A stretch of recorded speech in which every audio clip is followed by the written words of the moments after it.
Israel ने फिर क्यों की गाजा पर स्ट्राइक?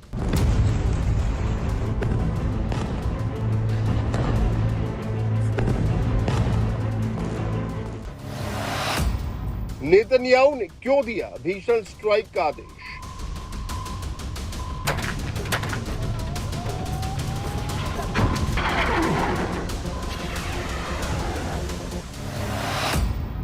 इजरायली हमले में हमास के कितने आतंकी ढेर?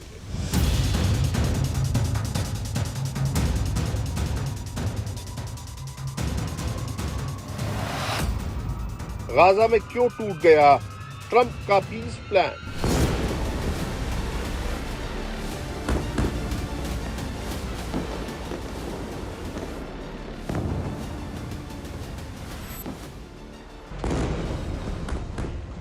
हमास के खिलाफ इजराइल ने एक बार फिर से मोर्चा खोल दिया है।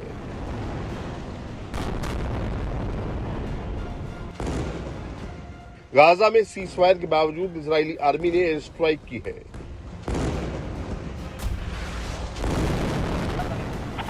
इजराइल के टैंक एक बार फिर से गाजा में गरज रहे हैं, क्योंकि इजराइल के प्रधानमंत्री बेंजामिन नेतन्याहू ने हमास के खिलाफ सबसे बड़े एक्शन का आदेश दे दिया है।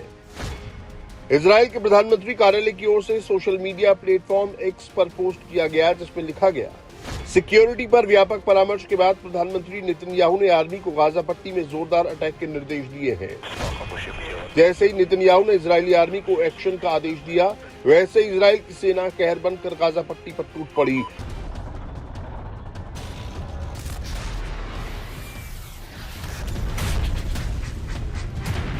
इजरायली आर्मी ने गाजा पर ताबड़तोड़ बमबारी की। टैंकों और विस्फोटों की आवाज से गाजा पट्टी दहल उठा। हमास के ठिकानों को मिट्टी में मिलाया जा रहा है। 14 अक्टूबर के बाद हमास के खिलाफ इजरायली सेना का ये सबसे बड़ा अटैक है।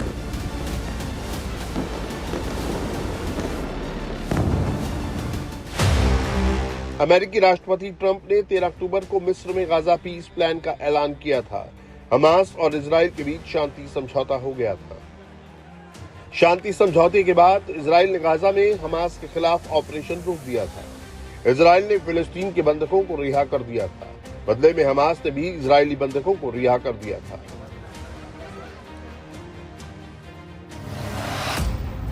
लेकिन सवाल यह है कि जब शांति समझौता हो गया था तो फिर 15 दिनों के भीतर क्यों टूट गया?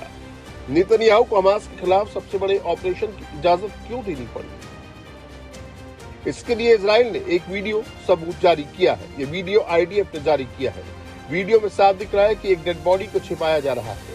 बताया जा रहा है कि ये डेड बॉडी इजरायली बंधक की है, जिसे हमास ने मार डाला है। अब हमास उसे वापस लौटाने की जगह उसे छिपा रहा है और रेड क्रॉस के डेलीगेशन को बरगला रहा है। दरअसल हमास ने अब तक 13 इजरायली बंधकों के शव नहीं लौटाए हैं। साथ ही पीस प्लान के तहत जो शव लौटाए गए हैं वो भी गलत है। साथ ही हमास ने इजरायली सेना पर अटैक कर दिया। हमास के आतंकियों ने इजरायली सेना के जवानों यूनाह एफ्रेम फेल्डबाम की हत्या कर दी। हमास की कायराना करतूत से नेतन्याहू आग बबूला है और हमास के खिलाफ फाइनल अटैक का आदेश दिया है। नेतन्याहू का आदेश मिलते ही इजरायली आर्मी ने पूरे गाजा पट्टी पर ऑपरेशन तेज कर दिया है। चाहे साउदर्न गाजा हो या सेंट्रल या फिर नॉर्दर्न गाजा, हर जगह इजरायली आर्मी ने हमला कर दिया है। हमले में 30 से ज्यादा आतंकियों के मारे जाने का दावा भी किया गया है।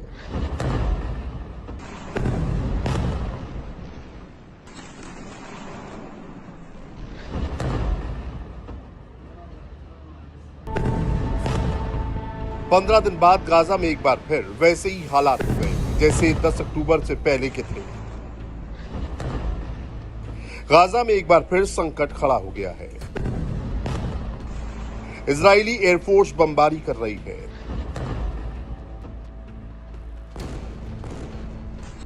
इजराइल ने गाजा सिटी, खान यूनिस, बेत लहिया और अल बुरैस जैसे गनी आबादी वाले इलाके को निशाना बनाया।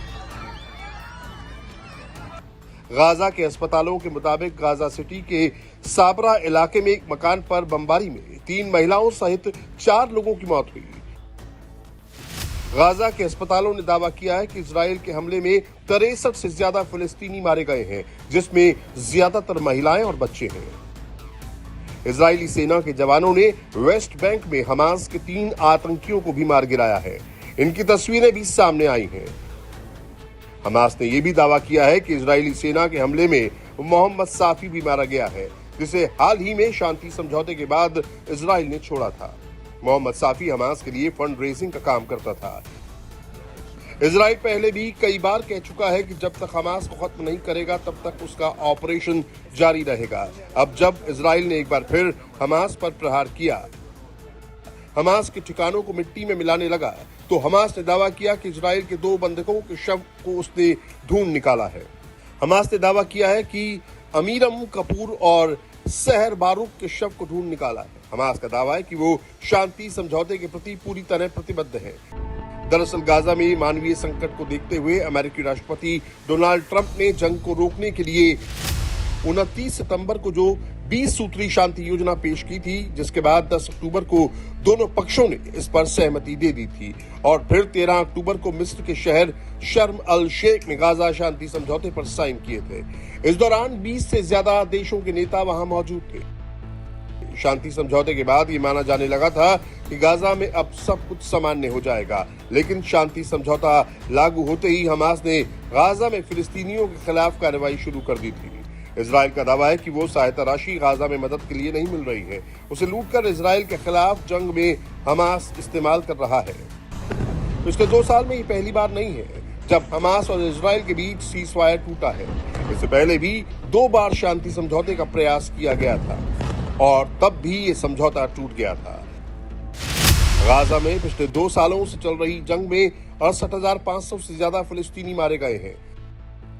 दरअसल गाजा में जंग की शुरुआत 7 अक्टूबर 2023 को हमास के उस टेरर अटैक के बाद हुई थी, जिसमें हमास के आतंकियों ने इजराइल में घुसकर 1200 से ज्यादा इजरायलियों की हत्या कर दी थी और 251 लोगों को बंधक बना लिया था, जिसका बदला लेने के लिए इजराइल ने हमास के खिलाफ जंग का ऐलान कर दिया था। हमास ने सभी जीवित बंधकों को तो रिहा कर दिया, लेकिन 13 बंधकों के शव अब भी लौटाने बाकी हैं, जिसे लेकर इजराइल ने मोर्चा खोल दिया है। राष्ट्रपति द्वारा कराया गया शांति समझौता कायम रहेगा। सीजफायर अभी भी बरकरार है। इसका मतलब ये नहीं कि छोटी मोटी झड़पें नहीं होंगी। गाजा में इजरायली सैनिकों पर हमले के बाद तेल अवीव की ओर से जवाबी कार्रवाई की जा रही है। इतना तो तय है कि अगर हमास ने इजरायली बंधकों के शवों को नहीं लौटाया तो आने वाले दिनों में इजराइल और भीषण अटैक कर सकता है।